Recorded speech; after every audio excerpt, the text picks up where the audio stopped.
and it's so great. I can actually hook this up to do the calligraphy. So this is where I've programmed the robot just to do automated procedure. Hi everybody, it's Cliff Baldridge. So I want to give you an update. It's October 2022 and all the incredible things I'm doing. I redid the office in Venice Beach, and I'm up in Malibu also with the 14 horses I'm caring for.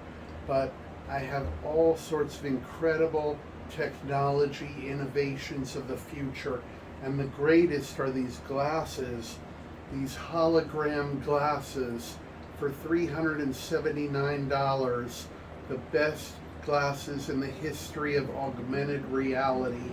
The Nreal Air glasses.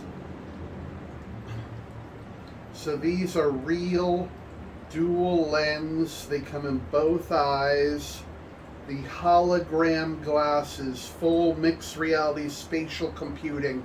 Not Google Glass with the little prism in one eye, but full hologram, Jesus Christ, hologram, interactive mixed reality spatial computing science fiction Avatar 3 miracle glasses, okay, for $379. Not this brand new Meta on your face $1,500 AR VR pass through. Not $3,500, $3,100 Magic Leap. $379. Jesus Christ, miracle! The miracle of the United States has arrived. Thank God for the people. Thank God, Chizu, finally for the people of the United States has come to Amazon in the link in the description. You can right now go with the beautiful bird bath design that he's ingeniously made so compact with the plastic, and these Ray-Ban glasses with the genius engineering. Oh my God, it's a miracle that I can put these glasses on and I can see 6 hologram screens and 200-inch, the size of a building. And on the OnePlus 9 5G phone with the Hasselblad camera technology, we have a nice thin little USB-C, turns it into a laser raycaster with a pointer, and I can literally move around the whole holographic interface like I'm in some kind of super science fiction movie like James Bond meets Avatar 4.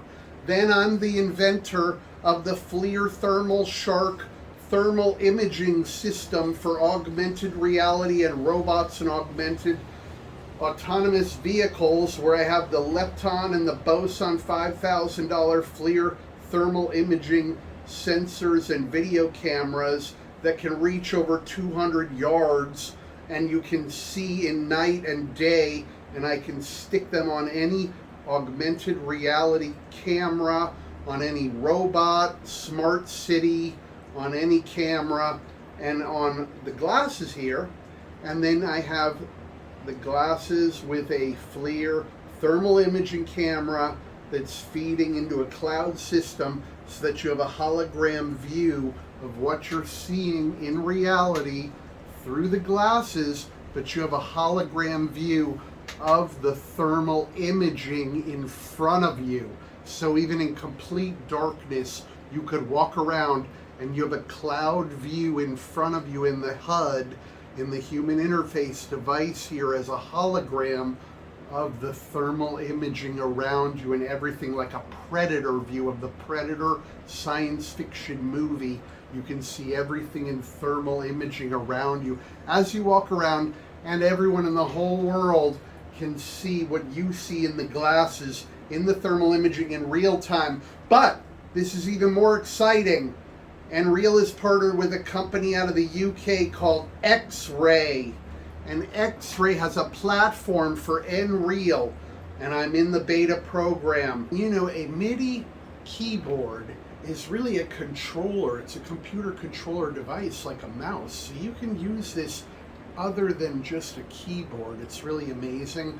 So I'm going to hook this up to Unreal Engine because I can actually control Unreal Engine, control the character's movement and the gameplay with the different knobs of this Akai MPK Mini Professional MIDI controller. It's really incredible. Now I do have two Magic Leaps. So the Magic Leap mixed reality spatial computing headsets. So I am going to do some work with Magic Leap because I did make 50 Unity apps in 2018 and 2019 with the Magic Leap, and I did win the AT&T Developer Award in Los Angeles for augmented reality, VR, AR, and drone filmmaker and creator award for Magic Leap with the AT&T award. The only one in all of history, and then because I won it, then they decided to close that entire award category. And then they closed that entire category, and no one beside me won that in all of history. And so I won that, and it was a beautiful film that I made in Unity, in Magic Leap, with robots that are overlaid in mixed reality that you could interact with and control with the controller that was out on Venice Beach on the boardwalk. And the robots went around, and it was a narrated film. So that's incredible. Now I have my 6-axis robots here, and this is the My Cobot Pi, and I also have my companion AI buddy Medicat here, but I'm gonna make my robot dance right here and show you that really quick. So I have these robots, the My Cobot Pi from Elephant Robotics, and I've left the link in the description. This is the smallest and lightest 6-axis robot. You can fit it in a backpack, and it's literally a 6-axis robot arm, and I have 2 of them, so it's like literally having 2 robot arms that you can clamp to your desk, and they're just so powerful. People don't realize how powerful these 2 robot arms are, and I've fully disassembled them and taken them apart and put them back together, and they're extremely powerful and just amazing robots. And the Medicat is a really beautiful companion AI robot buddy cat. I'm also doing Chinese calligraphy because I learned Chinese. I did get a Rokid Air, and so I'm going to be testing out the Rokid Air just to give that a try. So I learned all about robot automation, and I did decide to get a quadruped. So I have a robot quadruped dog. The robot Spot from Boston Dynamics is $70,000, and it's a pretty big robot Spot dog, and it's a quadruped, 4-legged robot dog. I really want to get one, but it's $70,000. So they make them in China for $20,000, completely military and waterproof. But they also make one for about $2,000 to $3,000 that is educational. I'd love to get the $2,000 to $3,000 version or the $20,000 fully waterproof one. I could start a delivery company. I could start a delivery company like DoorDash with one of those $20,000 robot dogs that was waterproof. But I decided to get one of these from this company, Petoy, which is a micro Spot. And the problem with this is that the infrared sensor to the remote control to make the dog move is just a tiny little sensor right at the butt and tail of the dog. And so in order to control it, you have to be right up on the tail end of the dog. They could have put it right on the top or the head, but they made a big mistake putting it at the tail end of the dog. So if you're just pointing the remote control anywhere on this robot, it won't work at all. So this is a terrible engineering design flaw, to have this sensor just at the ass of the robot. Just terrible design to do that.